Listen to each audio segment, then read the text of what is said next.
누가복음 7장 11절부터 17절까지의 말씀 한 절씩 교독하겠습니다. 그 후에 예수께서 나인이란 성으로 가실새 제자와 많은 무리가 동행하더니 성문에 가까이 이르실 때에 사람들이 한 죽은 자를 메고 나오니 이는 한 어머니의 독자요 그의 어머니는 과부라. 그 성에 많은 사람도 그와 함께 나오거늘 주께서 과부를 보시고 불쌍히 여기사 울지 말라 하시고 가까이 가서 그 관에 손을 대시니 맨 자들이 서는지라. 예수께서 이르시되 청년아 내가 내게 말하노니 일어나라 하시매 죽었던 자가 일어나 앉고 말도 하거늘 예수께서 그를 어머니에게 주시니 모든 사람이 두려워하며 하나님께 영광을 돌려 이르되 큰 선지자가 우리 가운데 일어나섰다 하고 또 하나님께서 자기 백성을 돌보셨다 하더라. 함께 보겠습니다. 예수께 대한 이 소문이 온 유대와 사방에 두루 퍼지니라. 아멘. 예수님께서 나인이라는 그러한 성으로 급히 제자들과 함께 가셨습니다. 예수님께서 기쁨이라고 하는 뜻을 갖고 있는 이 나인성, 그 성에 급히 가셨는데 마침 그 성문에서 많은 무리 사람들이 나옵니다. 근데 그 사람들은 기쁨이라는 그러한 성의 이름과 어울리지 않는 모습인데 한 과부의 외아들, 그 아들이 죽어서 상녀가 나오는 것이죠. 그러니까 좀 어울리지 않는 모습입니다. 기쁨이라고 하는 이름으로 성을 이렇게 짓고 그렇게 불리며 살아가는데 그 안에 굉장히 큰 슬픔이 있는 그러한 사람들이 나오는 겁니다. 예수님께서 급하게 그곳에 가신 것은 그들을 만나기 위하여 가신 겁니다. 12절 말씀 보면 이렇게 설명을 합니다. 성문에 가까이 이르실 때에 사람들이 한 죽은 자를 메고 나오니 이는 한 어머니의 독자요 그의 어머니는 과부라. 그 성에 많은 사람도 그와 함께 나오거늘.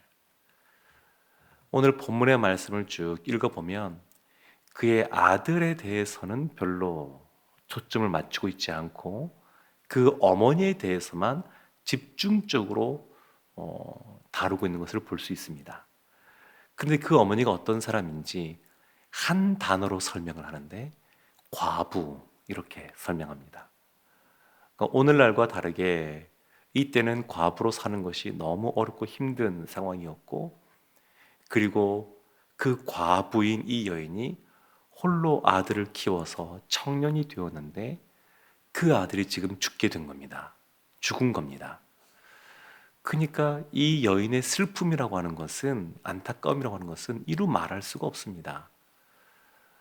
자녀를 먼저 떠나보낸 그 부모님들의 심정은 뭐 누구도 헤아리기 어렵다 이런 말씀들을 하십니다. 나이가 들어가면서 사람들을 더 알아가고 인생을 알아가면서 이러한 슬픔을 당하신 분들을 보면 정말 이제는 다른 사람이 그 마음을 다 알기가 어렵다 이런 생각들이 듭니다. 그러니까 누구도 그 마음을 헤아리기 어려운 것 같습니다. 그래서 이 여인이 펑펑 웁니다. 그래서 예수님께서 13절에 이렇게 말씀하십니다. 주께서 과부를 보시고 불쌍히 여기사 울지 말라. 예수님이 이 과부를 향하여 이 안타까운 마음이 있었던 것 같습니다. 그러니까 찾아가시고 그 여인을 불쌍히 여기시고 딱 한마디 울지 말라. 근데 이 말씀을 묵상해 보면 참 우리의 마음이 위로를 얻습니다. 왜냐하면 우리도 사실 본질적으로 보면 가련한 인생입니다. 아담이 죄를 지은 이후에 누구라도 다 죽음을 피해갈 수가 없습니다. 우리의 사랑하는 부모님도, 우리의 가족들도, 심지어는 자녀를 먼저 앞세우는 경우도 있는데 이걸 어떻게 피해갈 수가 없습니다. 그러니까 이 여인뿐만 아니라 우리도 죽음이라고 하는 그 문제를 피할 수 없는 그러한 인생, 사랑하는 사람을 먼저 떠나보낼 수밖에 없는 그러한 인생, 이러한 것이 우리를 돌이켜보면 우리도 가련하다, 그런 생각이 듭니다. 예수님께서 이 과부를 불쌍히 여기신 것처럼 우리도 불쌍히 여기십니다. 이 여인으로 하여금 울지 말라 이렇게 말씀하시고 위로하시는 것처럼 우리도 주님께서 위로하십니다.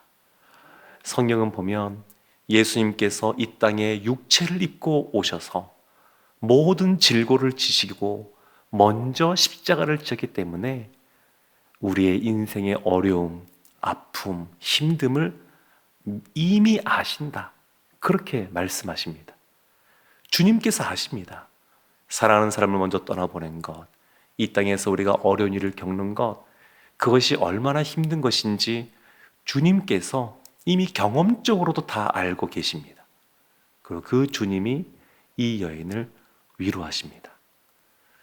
그러면서 울지 말라 이걸로 그치는 것이 아니라 주님께서는 이 죽었던 아들을 살려주시는데 14절에 이렇게 나옵니다. 가까이 가서 그 관에 손을 대시니 맨 자들이 서는지라. 예수께서 이르시되 청년아 내가 네게 말하노니 일어나라 하시매. 그랬더니 벌떡 일어나게 됩니다. 예수님께서 한번 상상해 보십시오.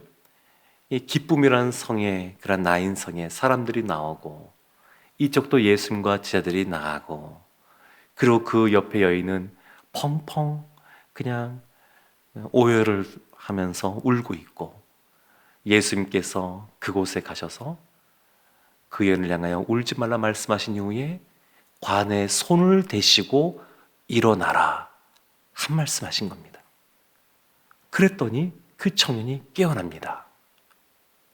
사랑하는 성도 여러분, 예수님께서는 이 죽었던 자를 3번에 걸쳐서 3사건에서 살리시는 장면이 복음서에 나옵니다. 그러니까 이 과부의 아들을 살리시면서 단순히 이 아들이 살아나서 그 과부의 마음에 위안을 얻었다, 이것만을 말하는 것이 아니라 오늘날 우리에게도 부활의 삶을 살기를 원하시는 모습을 보여주고 있습니다. 로마서 6장 4절에 이렇게 바울이 말합니다. 그러므로 우리가 그의 죽으심과 합하여 세례를 받음으로 그와 함께 장사되었나니 이는 아버지의 영광으로 말미암아 그리스도를 죽은 자 가운데서 살리심과 같이 우리로 또한 새 생명 가운데서 행하게 하려 함이라. 새 생명 가운데서 행하게 하려 함이라. 그러니까 부활이라고 하는 것은 우리가 이 땅에서 삶을 다한 이후에 나중에 먼 훗날 하나님 나라 가서만 부활을 누리는 삶을 살아가는 것이 아니라 이 땅에서도 예수 믿는 하나님의 자녀들은 새 생명 얻은 자로서 부활의 삶을 누리며 살아가라는 겁니다. 이스라엘이 출애굽한 이후에 이 광야에서만 보내는 것이 아니라 하나님이 그들을 구원한 이후에 약속의 땅 가나안으로 나갈 것을 말씀하시는 것처럼 우리가 예수님 믿고 구원받은 자가 되었는데 구원받은 자로서 늘 감사하고 그 상태에 머무르는 것이 아니라 구원받은 자로서의 사명을 감당하기 원하시는 것처럼 이 땅에서 주님께서 부활하셨고 주님의 자녀인 우리도 나중에 온전하게 우리가 부활을 경험하겠지만 이 땅에서도 새 생명 받은 자, 부활을 이미 얻은 자로서의 삶을 살아가기를 원하십니다. 예수님께서 15절 말씀 보면 이렇게 행하셨습니다. 죽었던 자가 일어나 앉고 말도 하거늘 예수께서 그를 어머니에게 주시니. 죽었던 자가 살아났는데 그를 어머니에게 주셨다. 이 표현이 나오는데 성경에 죽었던 자가 살아난 경우가 사실은 손에 꼽힙니다. 그렇게 많지가 않습니다. 근데 이 장면은 어디와 연결이 되냐면 열왕기상 17장에 엘리야 선지자가 사르밧 지역의 과부에게 하나님이 보내서 찾아갑니다. 그리고 떡을 하나 만들어 달라 하고 말한 이후에 가뭄이 그들이 지날 수 있도록 하나님께서 은혜를 주셨는데 어느 날 그 아들이 죽게 됩니다. 그리고 그 아들을 위하여 침상에 엎드려서 그 아들을 돕고 간절하게 기도하였더니 그 아들이 살아납니다. 그리고 성경은 그 아들을 어머니에게 주었다 이렇게 표현합니다. 그러니까 지금 이 장면은 유대인들은 당연하게 무엇을 떠올리냐면 엘리야 선지자가 그 아들을 살린 것, 그 장면을 떠올리게 됩니다. 예수님께서도 요 앞에 누가복음 4장에서도 이 엘리야 이야기를 하셨습니다. 25절 26절에 내가 참으로 너희에게 이르노니 엘리야 시대에 하늘이 3년 6개월간 닫히어 온 땅에 큰 흉년이 들었을 때에 이스라엘에 많은 과부가 있었으되 엘리야가 그중 한 사람에게도 보내심을 받지 않고 오직 시돈 땅에 있는 사렙다의 한 과부에게 뿐이었으며. 예수님께서 이 사르밧 과부 이야기를 하셨습니다. 사람들이 이걸 알기에 16절에 이렇게 반응을 합니다. 모든 사람이 두려워하며 하나님께 영광을 돌려 이르되 큰 선지자가 우리 가운데 일어나셨다 하고. 큰 선지자, 엘리야 선지자보다 크다라는 것을 나타내고 있는 겁니다. 엘리야 선지자는 그 아들을, 사르밧 과부의 아들을 살아나기까지 그냥 그 아들 위에 몸을 얹고 그리고 간절하게 이렇게 기도했는데 예수님은 한마디 하셨습니다. 청년아, 내가 내게 말하노니 일어나라.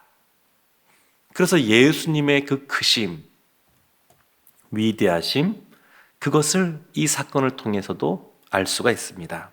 사랑하는 성도 여러분, 하나님이 가뭄으로 말미암아 메말라 비틀어진 이 땅 가운데 이제 남은 것도 없고 이제 이 조금 남은 그 가루와 기름 가지고 떡을 만들어서 아들과 먹고 이제 죽을 수밖에 없다라고 생각했던 그 사르밧 과부, 그를 기억하고 엘리야 선지자를 보냈습니다.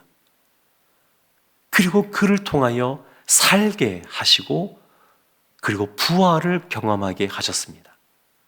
하나님이 찾아가신 겁니다. 마찬가지로 지금도 예수님께서 이 나인성의 이 과부를 찾아가신 겁니다. 그리고 그 예수님께서는 오늘날 역시 마음에 사랑하는 사람을 먼저 떠나보내고 슬픔 가운데 있는 사람들, 우리의 삶 속에 여러 가지 쉽지 않은 일들로 말미암아 마음에 어려움을 겪고 있는 분들, 주님께서 찾아오십니다. 이 나인성 과부의 아들이 즉시 부활을 경험했는데 혹 우리의 삶에는 때로는 즉시 그것이 나타나지 않고 인내하고 기다려야 되는 그러한 때들도 많이 있습니다. 그러나 분명한 것은 하나님은 우리를 찾아오시고 우리를 위로하시고 소망을 품게 하신다는 겁니다.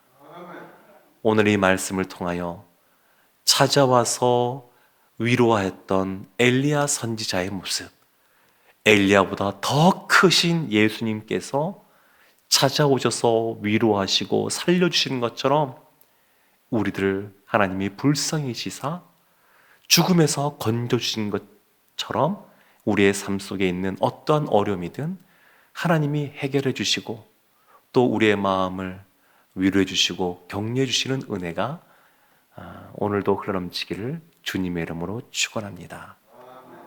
아멘. 기도하겠습니다. 하나님, 큰 슬픔 가운데 잠겨있던 그 여인을 찾아가셔서 그 여인을 위로하시고 근본적인 문제, 누구도 불가능했던 이 죽음의 문제를 극복하시고 해결해 주신 주님이 우리의 주님인 줄로 믿습니다. 우리의 삶 속에도 어렵고 힘든 문제, 마음에 슬픔이 있는 것 주님께서 다 아시는 줄로 믿사오니 이 시간 우리 가운데 찾아와 주셔서 위로하여 주시고 다시 한 번 더 새 힘을 얻게 하시고 주님 안에서 소망을 품게 하여 주시옵소서.